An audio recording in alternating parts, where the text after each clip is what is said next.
হঠাৎ পাশের বাড়ির ছাদে লক্ষ্য করলাম একটি রহস্যময় আপেল গাছ। সেই আপেল গাছের ওপর কুনজর পড়লো একটি ভয়ানক ভূতের। ভয়ানক ভূত সেই আপেল গাছটির দিকে তীক্ষ্ণ নজরে তাকালো। তো নমস্কার বন্ধুরা, তোমাদের স্বাগতম জানাই আরও একটি রহস্যময় পর্বে। আজকের এই রহস্যময় পর্বে তোমাদের দেখাবো একটি রহস্যময় মাঠ। দরজা খুলে বাইরে বেরিয়ে দেখলাম একটি অদ্ভুত মানুষ সেখানে বসে রয়েছে। সেই অদ্ভুত মানুষকেও আমরা সঙ্গে নিয়ে রাস্তায় চলতে শুরু করলাম।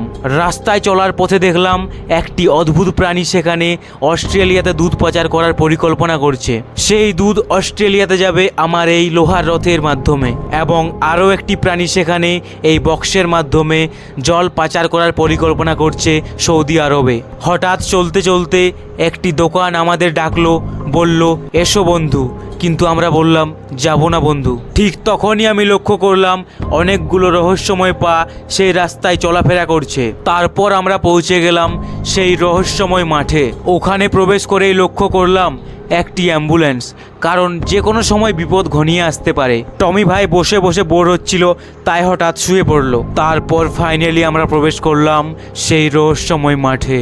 এই মাঠ দখল করেছিল কিছু বাচ্চা এলিয়েন। রাস্তায় ফেলা ছিল একটি বোম। আমি তাদের দিকে ছুঁড়ে মারলাম, কিন্তু তাতেও তাদের কিছু ক্ষতি হলো না, বরং তারা আনন্দে একটি তরমুজ পায়ে নিয়ে খেলা করছিল। তখন আমি একটি দেবীকে স্মরণ করলাম এবং হঠাৎ আমার চোখের সামনে একটি দেবী চলে এলো। দেবীর কাছ থেকে কিছু মন্ত্র শিখে নিলাম এবং বসে বসে সেই মন্ত্রগুলো পাঠ করলাম। মন্ত্র পাঠ করার সঙ্গে সঙ্গেই বাচ্চা এলিয়েনগুলো ছটপট করতে লাগলো এবং ফাইনালি বাচ্চা এলিয়েনগুলো মাঠ ছেড়ে পালিয়ে গেল এবং সেই মাঠ আমাদের অধীনে চলে এলো। ভিডিওটি ভালো লাগলে একটি লাইক করো এবং চ্যানেলটিকে সাবস্ক্রাইব করো।